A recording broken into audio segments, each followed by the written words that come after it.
tan difícil, un tema tan complicado, porque con frecuencia tenemos la idea que Día de las Madres voy a ver a mi mamá, le llevo mañanitas en persona o la voy a visitar al panteón y le llevo flores y se acabó. Sí, es una tradición que nos puede hacer recordar muchas cosas y es muy, muy cierto. Pero yo creo que el fenómeno del maternaje, el fenómeno del vínculo madre-hijo, es un fenómeno de lo más complicado que puede haber. Porque, entre otras cosas, hay diferentes tipos de madres. A mí me impresionó mucho una película que se las quiero recomendar al auditorio. Yo creo que ya en la actualidad es muy fácil de que ahora con la nueva tecnología puedes tener oportunidad de ver casi, si no todas las películas, sí muchas de ellas. Es una película que tiene un título muy sencillo. Se llama Agosto. ¿Sí? Esta cinta, donde actúa principalmente Meryl Streep y Julia Roberts es su hija, te sacan el caso de una mamá muy tóxica, altamente tóxica. La señora ya se está muriendo de cáncer y acá hija no deja de ser, pero el alma de Judas, o sea, tremenda. Porque tenemos a veces mitificada la imagen de la madre como un ser así cuasi divino, sí, así como en un nicho, sí, etcétera, etcétera. Pero ya en la vida cotidiana, en la vida real, en la de veras, nos toca conocer diferentes tipos de madres. O sea, hay algunas que yo digo, caray, ¿cómo no han sido reconocidas? Porque mis respetos, resultó que fueron las señoras que bajita la mano, ahora que se murió, me di cuenta que fue la que me sacó adelante, y la que me cuidaba a los hijos, y la que era un gran motor sentimental para mí. Pero hay muchas otras que todo lo contrario, llegaban a ser un gran lastre, llegaban a ser personas que me llegaban a afectar mucho psicológicamente, etcétera, etcétera. Agosto es una cinta donde te saca el caso de una madre muy tóxica y la manera como es impresionante, la familia entra en conflicto prácticamente una con otra, porque en una fiesta que se hace en agosto, la mamá acostumbra a reunirlos a todos, pero ponerlos unos en contra del otro. Que de por sí no les cuesta mucho trabajo, porque ya de por sí venimos arrastrando muchísimas broncas. Sí. No, pero son situaciones muy, muy delicadas. Entonces, yo creo que es un reconocimiento para las madres este mes y que debería de ser todo el año. Pero también un reconocimiento para esos hijos que fueron a veces víctimas del ejercicio de un maternaje tóxico.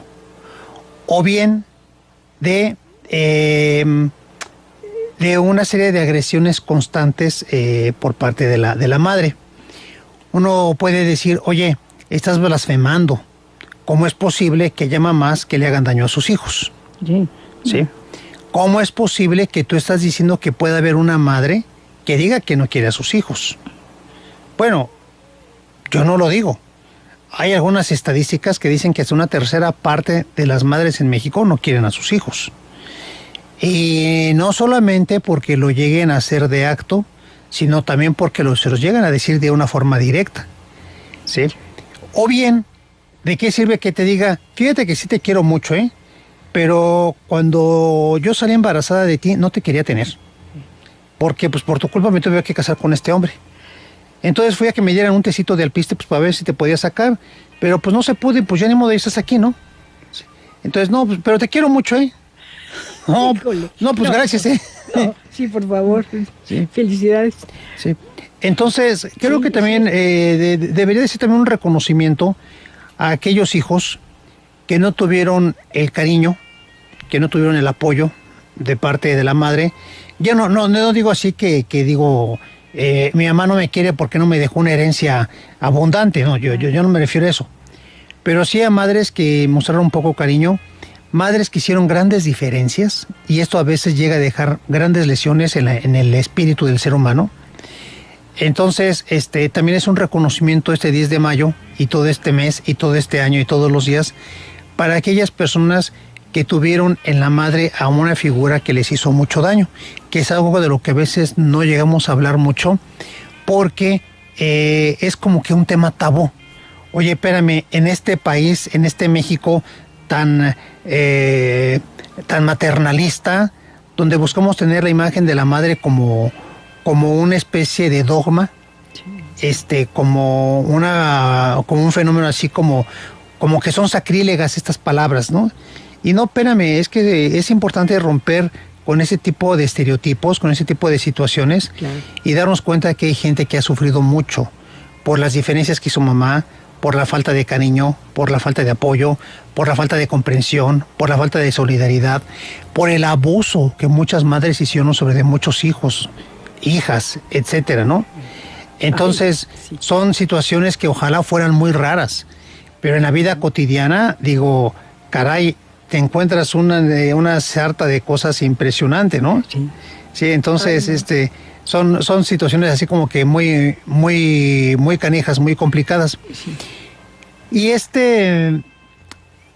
Y de hecho hay una serie de libros que ya hemos recomendado aquí, uh-huh, para este tema, pero el día de hoy quiero hablar de un pequeño cuento, un muy, muy pequeño cuento que, uh-huh, es muy corto, y que en esta ocasión, cuando es un cuento corto, sí me quiero dar yo a la tarea de contarlo completamente, porque si no, no tendría ningún chiste. No, claro. No, pues... Cuando es una novela larga, pues digo, es muy desagradable decirte al final pasa esto, ¿no? Sí. ¿Sí?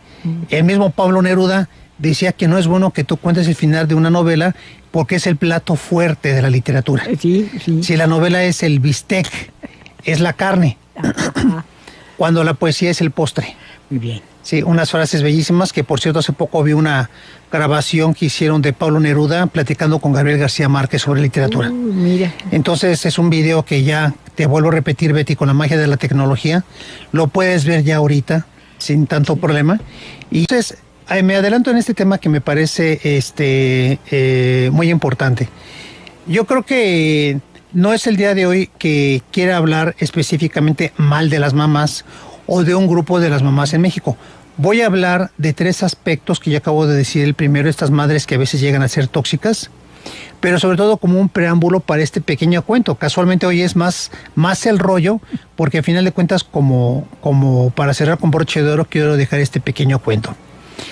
Otra parte que me llama mucho la atención a veces de esta situación de las madres es unas mamás que a veces llegan a ser muy narcisistas, mamás muy presuntuosas, mamás demasiado orgullosas de sus hijos, las famosas mamás cuervo, ¿sí? Uh-huh. O papás cuervos, que también los hay, ¿no? Claro. Y en este aspecto, en este caso, es un reconocimiento para aquellas personas que son víctimas de las mamás narcisistas. Uh-huh. ¿A qué me refiero a estas víctimas? Pues de repente se acerca una señora contigo y te dice: qué bueno que te veo, Betty, quería platicar contigo. Fíjate que ahora que mi hija fui a recoger su boleta a la primero de primaria, la maestra me felicitó porque es una niña muy inteligente, todo el mundo la envidia y además es muy bonita y además es esto y además la llevaron a clases de canto y fue la número 1 y llegó a clases de piano y es lo mejor y la quieren escoger para la escolta y van hasta maestras casi a pelearse porque se quieren llevar a mi hija a su salón. Las amigas se pelean porque quieren ser sus amigas. Todo el mundo me dice que se sienten orgullosos de que deben sentirme orgullosa de mi hija, bla, bla, bla, bla, bla. Ok, bueno.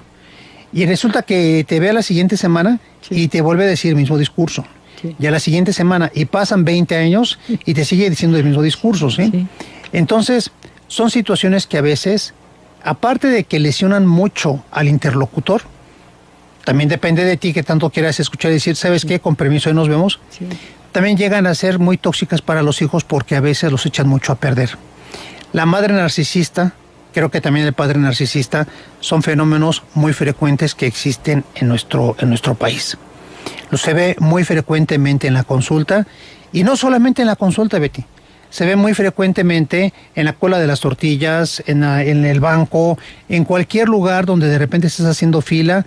No falta la señora que tú estás escuchando que está hablando o que te quiere hacer la plática, uh-huh, con tal de que te quiere contar, de que ella te quiere relatar, que es la envidia de toda la gente porque su hija es esto, o su hijo es el más guapo, y aparte muy inteligente, y aparte esto, y tú dices, bueno, ¿y yo qué tengo que estar enterando de todo esto, no? O sea, sí. Pues chido, ¿no? O sea, qué bueno por ti, pero o sea, ¿a mí qué, no? Y entonces, es gente que a veces sí llega a ser muy enfadosa. Ay, sí. Es gente muy frecuente que de repente lleguen a ocasionarse como una especie de cerco de vacío, y no es para menos. Pero es que, y esto de una forma magistral, Erich Fromm habla en uno de sus obras sobre lo que le llama el narcisismo indirecto. El narcisismo indirecto no es cuando yo llego contigo y te presumo lo que yo hago o lo que yo dejo de hacer, o lo que yo soy o lo que todo el mundo me admira y me envidia. No, pero sí de mi hijo, o de mi papá, o de mi hermano. Y más perversamente, dice Freud, está el narcisismo de los mediocres. Me voy a salir un poquito de tema, pero creo que viene un poquito a caso. Cuando yo ya no te hablo como, no tengo un hijo que sea bien picudo, no tengo un papá de que yo me sienta muy orgulloso, no tengo hermanos así como que yo me sienta pues muy acá, que sean muy sácale punta. Entonces te hablo más bien de mi ciudad de donde vengo, del estado al que pertenezco, de mi país, de mi equipo de fútbol, del partido político con el que comulgo, del grupo religioso al que profeso, etcétera, etcétera, etcétera. Te habla mucho del narcisismo de los mediocres. Es una parte maravillosa de estas obras de Fromm, sí, que si mal no recuerdo, al menos en 2 libros he escuchado de este fenómeno tan interesante, el narcisismo de los mediocres. Y es que casi me agarro a golpes contigo porque te digo que el América es mejor, o que el Monarcas, o que los Chivas, y son de esas personas que se apasionan demasiado acaloradamente, ¿sí? Sí, llegan al extremo. ¿Por qué? Porque pues yo ya me doy cuenta que no tengo ninguna capacidad, yo soy una persona con un grave complejo de inferioridad. Pero mi equipo sí es el fregón, ¿eh? Y entonces ahí sí me pongo la camiseta. Que me lavo las manos, yo no soy, pero... Exacto. Hecho las porras, sí, pero todo, y te pones muy histérico si no te... Exacto. No te aceptan esto. Te estábamos hablando precisamente de este narcisismo indirecto, de este narcisismo, que el narcisismo suele ser un fenómeno pues bastante antipático, ¿no? Y a veces para muchas personas pues es muy incómodo tener estos diálogos, pues más que diálogos son monólogos, ¿no? Sí. Te encuentras con una persona y, repito, no es privativo nada más de las mamás, muchos papás también, que, caray, es a veces pues muy enfadoso para ti, que ya sé de qué me va a venir a hablar este cuate, esta persona, ¿no? Sí. Y el niño apenas está comenzando a gatear, y no, para ellos es un Einstein, ¿no? Así como que todo el tiempo ya dice sus primeras palabras. Y a veces, cuando se juntan 2 en una reunión, en una fiesta, pues mi hijo, fíjate que a los 3 años de edad ya hablaba, pero perfectamente. No, pues el mío a los 2 años de edad ya recitaba Shakespeare, ¿no? Sí. Y empiezan, no, pues el mío, fíjate que a los 5 años ya sabía hacer sumas y restas y todo esto. Ay, joder. Pues el mío desde los 4 sabía cálculo diferencial, ¿no? Y ahí está, ¿no? O sea, una competencia pues muy absurda, ¿no? Sí. Entonces, esto desgraciadamente con el paso del tiempo le hace mucho daño a los hijos. Entonces, tengamos mucho cuidado porque el maternaje es muy bonito y hay cosas muy padres, con todo y que no es una situación perfecta, pero sí hay cosas donde de repente se abusa mucho de este cariño o de este supuesto cariño, porque más que ser un amor a mis hijos, es un amor a mí mismo, es un amor a mi propia imagen, y porque con mucha frecuencia deposito en mis hijos muchas de las carencias que yo tengo. Eso, sí. Entonces, pues repito, no solamente es un reconocimiento a las madres, es un reconocimiento a estos hijos que nunca fueron queridos y que desgraciadamente se quedan con la esperanza de que algún día mi mamá me va a decir que sí me quiere, o va a dejar de hacer diferencias, y la señora llega y se muere y pasan los años y esta persona se queda con un duelo completamente atorado. Un reconocimiento también a estos personas que son víctimas, como dicen por ahí algunos escritores, de los ladrones de oído. Los ladrones de oído son aquellos que te quiero agarrar a ti, Betty, para que me escuches, y te quiero hablar de mis broncas y de mis penas y de mis traumas y de mis fantasías y de mis mentiras, y no te suelto y te agarro y te hablo y te hablo y te hablo y dices, ay, ya cálmate, ¿no? Ya espérate, ¿no? Sí. Eso sí, pero el día de mañana que tú quieras hablar conmigo, no tengo tiempo. Sí. No. Entonces, algo donde de repente sí tenemos nosotros que hacer una situación donde tenemos que establecer un poquito de tierra de por medio con esas personas es muy terapéutico, ¿sí? Pero paso a la siguiente parte de la charla, que yo espero que sí nos dé tiempo. Sí, así muy brevemente. Sí, nos da tiempo. Hablo de 12 ahora que mañana es el Día del Maestro, me estuve reflexionando lo agradecido que sobre todo las personas que estamos relacionados con el tema de la salud, incluyendo obviamente a los psiquiatras, que estamos completamente agradecidos con el paciente, porque el paciente es el gran maestro que tenemos.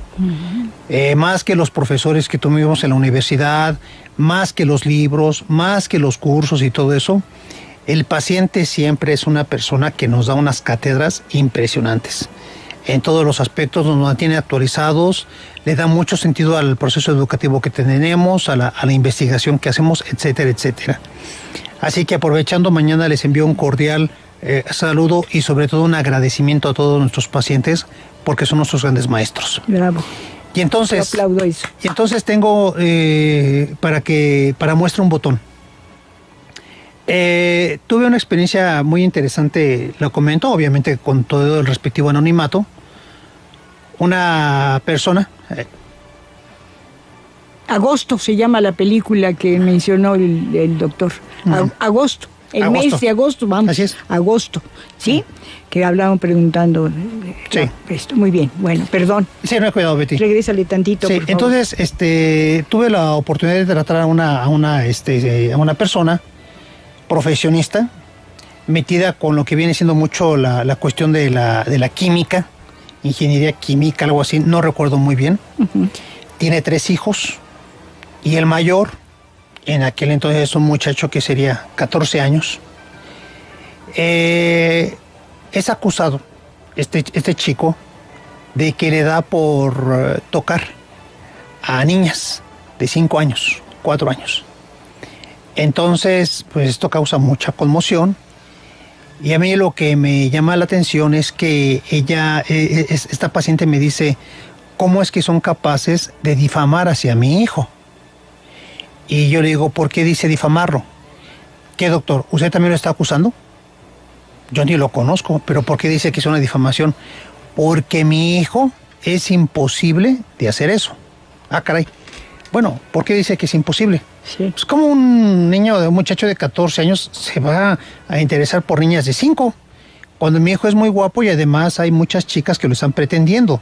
Si no se mete con una chica de 14 años, 15 años, que a veces son las que lo pretenden, menos va a estar acercándose a una niña de 5 años. Bueno, si usted lo dice.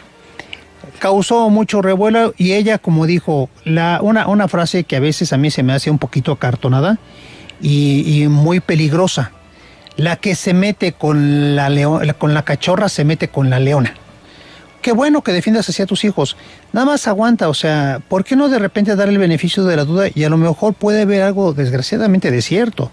O sea, no decir, mi hijo no es capaz de eso, así. ¿Por qué? ¿Por qué no? Porque yo lo conozco. Pues bueno, que también lo conoces. Que no sabes. Que se tuvieron que ir a otro estado de la República. Y en ese otro estado de la República, este muchacho, ya más grande, tendría 18 años de edad, se metió a coordinar un grupo de Boy Scouts. Y ahí sí abusó de 2 niñas. Híjole. Y ya era mayor de edad, ya fue detenido.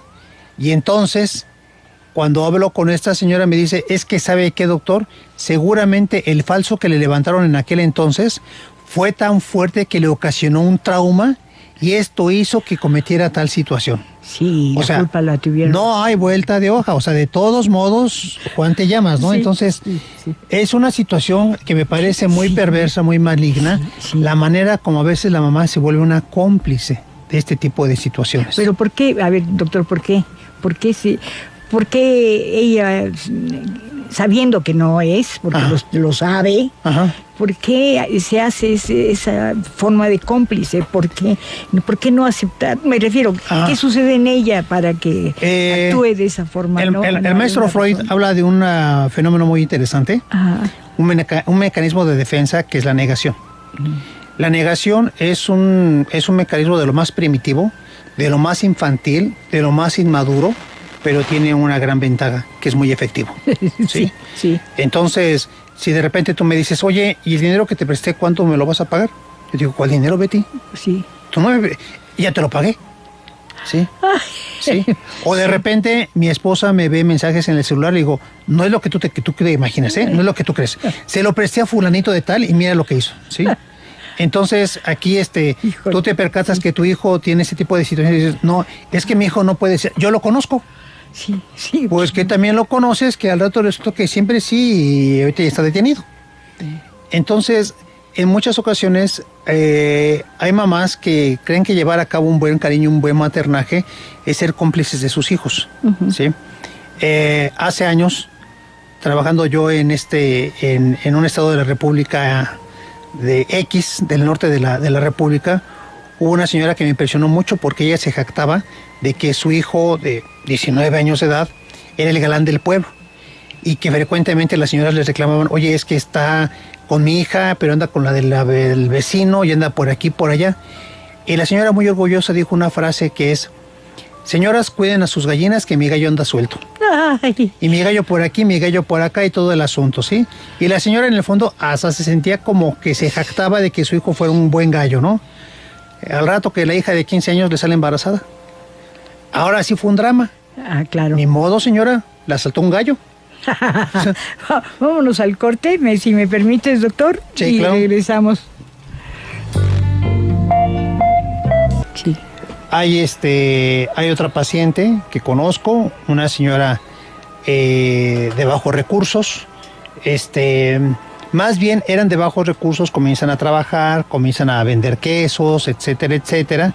Les va bien y entonces económicamente ya están un poquito más desahogados.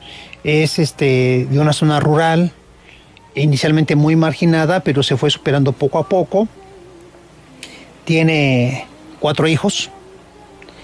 Y aquí resulta que el hijo mayor, a pesar de que es una señora que estudió hasta tercero de primaria, muy trabajadora la señora, en una ocasión llega la sirvienta, porque ya para entonces ya tenían para sirvienta y toda la cosa. Llega la sirvienta y le dice, señora, me da mucha pena lo que le voy a decir, pero es que resulta que mi hija de 5 años de edad me dijo que su hijo, que tiene como 13, le estuvo tocando. Dice la señora, yo estallé, doctor, y que voy, que hablo con la niña, que platico con ella, y que voy sobre este muchacho y a ver, tal por cual, ven para acá. ¿Por qué le haces esto a la niña? No, yo no se lo hice. Sí se lo hiciste. Y sí lo creo porque una niña de 5 años no es capaz de mentir en eso. Y me llamó la atención cómo mejor esta mujer de aparentemente bajos recursos, bajo nivel sociocultural y toda la cosa, pues resulta que se puso en cintura a su hijo, lo amenazó, le dijo incluso a la sirvienta, ¿sabe qué, señora? Yo me comprometo a que esto no vuelva a ocurrir, pero si usted quiere demandar está en todo su derecho, porque a una mujer no se le hace eso, y menos si es una niña. Entonces, es impresionante el cambio. Los cambios, es decir, que tú hubieras esperado que de una persona muy estudiada y de mucho mundo y que en una ocasión en un premio de cuestión de química le habían mandado al extranjero y toda la cosa, mejor tiene esta cerrazón, esta negación y tú dices, es que el amor a tus hijos te ciega. No, porque eso no es amor tampoco. Eso es complicidad. Sí, ¿sí? Y a lo mejor en ti también hay mucha perversión que eres capaz de fomentar perversiones en tu hijo. Y entonces estamos sintonizados en la misma frecuencia y defenderlo él es defenderte a ti. No, y aquí de repente te encuentras con unas personas así de este tipo, pues muy, muy impresionante. Y esto ya, finalmente de todo este choro mareador, Betty, llego a donde pensaba yo el objetivo de esta charla. Ajá. Es que precisamente habla de un cuento que para mí sí me llama mucho la atención porque precisamente te acabo de ejemplificar 2 casos extremos, la antítesis. Sí. Por un lado, una mamá negadora, una mamá encubridora, cómplice, perversa. Y por otro lado, una mujer, una mamá que sin tener los grandes recursos ni educativos ni nada por el estilo, tomaban una actitud un tanto más sensata, una actitud más humana, con más contenido social. Y como preámbulo te comento que hubo un escritor ruso del siglo pasado que fue muy conocido, que fue muy querido, que tuvo grandes amigos intelectuales, que se llamó Alexei Peshkov. Pero como los rusos acostumbran mucho a ponerse apodos, fue más bien conocido con su apodo. Y su apodo fue Máximo Gorki. Y Máximo Gorki escribió una obra monumental, de que casi mucha gente ha oído hablar, que se llama La Madre. Esta obra, que fue de las obras que te llegan a causar mucho sobre lo que viene siendo la conciencia social, la lucha revolucionaria, tuvo un auge tremendo y para muchos ha sido una lectura obligada a nivel de preparatoria. Uh-huh. De hecho, Máximo Gorki es recordado sobre todo por dos obras, La Madre y Los Bajos Fondos. Dos obras de las que no te voy a hablar hoy. No, porque vas a hablar de ellas. A ver, güey, pero ¿por qué me estás hablando de que La Madre... Quizá el próximo año, para este 10 de mayo, sí, a lo mejor ya hablemos de La Madre, que ya es una obra que ya leí hace años, sí, y es verdaderamente maravillosa. Pero hoy te quiero hablar de un cuentito corto, sí, porque Máximo Gorki hizo una obra que se llamó 25 cuentos. Y no he encontrado los otros 24, nada más supe de un cuento corto muy bonito que venía en mi libro de secundaria. Mira. Mi libro de secundaria, que todavía lo recuerdo, fue dirigido por una gran pedagoga oaxaqueña que se llama todavía Idolina Moguel. Sí. Estuve yo investigando y todavía vive la señora. Sí, sí, sí. Pero me acuerdo mucho que era una colección de muchos cuentos y a mí hasta la fecha se me quedó grabado ese que se llama La Madre del Traidor. Va. Así se llama el cuento. A ver, viene. Y La Madre del Traidor trata de que es un cuento, sí, donde de repente se está dando hay una revuelta y de repente en un pueblo X de la Rusia feudal un tipo acaudilla un movimiento, lleva toda una gavilla como de bandoleros y se hacen del poder y llegan al pueblo y lo toman. Entonces son bien canijos, exigen impuestos, toman mujeres, toman comida, matan gente y se vuelve un régimen del terror.